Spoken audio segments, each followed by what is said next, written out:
Our hearts and prayers are going to the family of Senator John McCain. Going to be a lot of activity over the next number of days, and we very much appreciate everything that Senator McCain has done for our country. So thank you very much. The president earlier tonight at the Evangelical Leadership Dinner at the White House praising Senator John McCain for his unmatched service to this nation. After we learned this weekend, of course, that Senator McCain, he'd been on this program many times, agreeing and disagreeing quite often, actually. And his colleague, probably his closest friend in the Senate, Senator Lindsey Graham tweeted out, quote, "America and freedom have lost one of her greatest champions, and I've lost one of my dearest friends and a mentor." Senator Graham, I'm sorry about your loss. I really am. Hey, thanks for what you said to me privately and what you said publicly. It means a lot to Cindy and the kids and the family to hear all these nice things said about John. So thank you. Well, you know what? What I also tweeted was, I said, you and I have fights, political fights. And I had him with, you're right, so what? And I had him with Senator McCain, but I am proud. Yeah. I got to know his wife, Cindy, was lovely, and Megan. Yeah. And she was a former colleague, radio and TV. You traveled everywhere with us, and those were I good did, times. and I'm proud that I fought for him because he was the better choice by far. Amen. And what he did in Vietnam, 5 years in a POW camp, bones broken. I mean, how could you? And I know that he didn't like the president. They fought. So what? I wish we'd had more time, but it is what it is. They fought, and so we're going to look forward. We're going to give him the send-off he deserves. Yes. I have cried a lot, and I am going to try to get over it. And I'm going to speak tomorrow in the Senate. His desk is right by mine, and I hope I don't crack up. And I'm going to tell people what I've learned from John, and it was a lot. Perfect is not John McCain. I remember when he came back. Perfect is not John McCain. Do you remember when he said, good, decent, honorable is John Don't McCain. listen to those guys on cable or talk radio.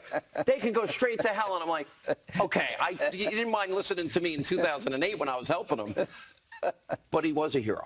Yes, sir, he was. Well, he loved his country. If I had to pick one person in the entire country to explain America to a foreigner, it'd be John. Oh. I mean, he had a romantic view of the nation that never died. He loved America, willing to die for it. And he could be tough on his colleagues, but the fact that everybody he was tough on... You know that's an understatement. Oh, my God. The stories we could tell, which we want. Yeah. But he could forgive, too. You know, you actually said something. You're going to get mad. I'm going to bring this up. You said it to me privately. I hope you don't mind. You said, in many ways, the president and him were alike. I don't know what you meant by that. Well, they're pretty hard-edged guys. At the end of the day, what the president said tonight, thank you. We put out a statement earlier today. Everyone was complaining, I guess somebody had changed the flag at half-staff, but they put it back. John Kelly, I don't know if John's listening, he called right after John passed to the family. The president tells General Kelly whatever they need, they have. We're going to look forward. We're going to talk about what does it mean for the country for John to have been in the Senate. What does it mean for us who've been around him? What can we do to build on his legacy?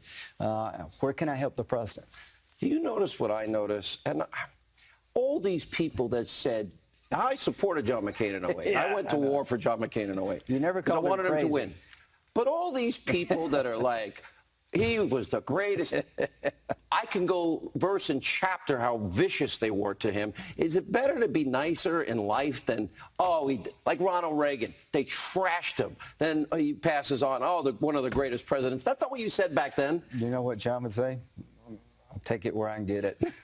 This is the same guy in 2008 who was mentally deranged. Yeah. The same guy in 2008 who ran a campaign like George Wallace. But you know what? The fact that people say good things about him now, I appreciate. But the family appreciates it. He's got a family. He's got a son who's coming back from Afghanistan. He's got a son who's been in Iraq and Afghanistan. Megan, they all appreciate this. Let me ask you about, you said that the president has a right to his own attorney general. Yeah. I agree with you. What's happened to Jeff Sessions? Well, I like Jeff, but it ain't working. If they can't repair this relationship, and I don't see that happening, the president deserves an attorney general that he feels confident in, that can lead the Department of Justice in a more effective way. Is it wrong that Hillary got away with the email stuff? Is it wrong that FISA courts were lied to? Is it wrong that Russian lies were paid for and disseminated to the American people? And where's Mueller? The Hillary Clinton investigation was corrupt at its core. They liked her, hated Trump. The initial Russia investigation was corrupt at its core. The same guy in charge of clearing her was the same guy starting the Russian investigation, Peter Strzok. I don't know why we don't have a special counsel. I can't explain that to people in South Carolina.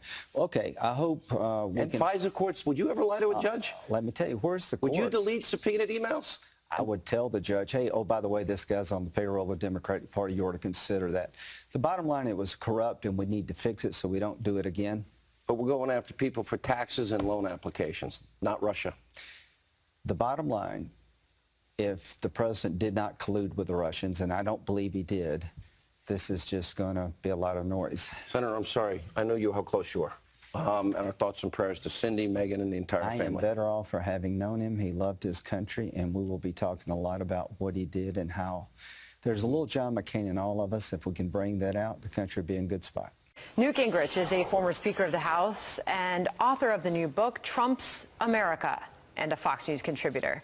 Mr. Speaker, great to have you on the program this morning. My condolences to you. John McCain was a man you came to know very well, and we're all remembering him this morning. And we do remember him as a man who was never afraid to speak his mind, and he was a straight shooter.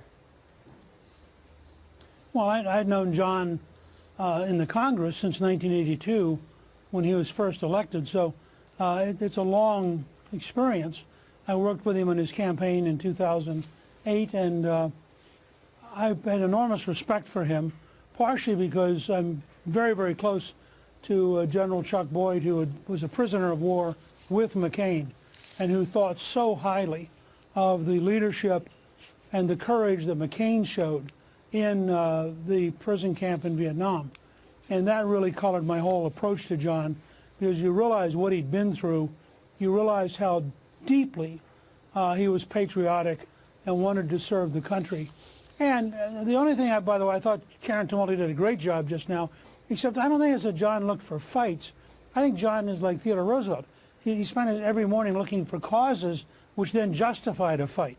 But he was a very cause-oriented person, whether the cause at one point when he took on the Bush administration over the issue of torture, where obviously he had unique standing, or whether it was the fact that he sided with Bush in strengthening our forces in Iraq at a time when it was very unpopular, and ended up, ironically, winning the New Hampshire primary, because even though people didn't agree with him, they so much admired his courage and his candor that they voted for him in the Republican primary, even as he was telling them something they didn't want to know.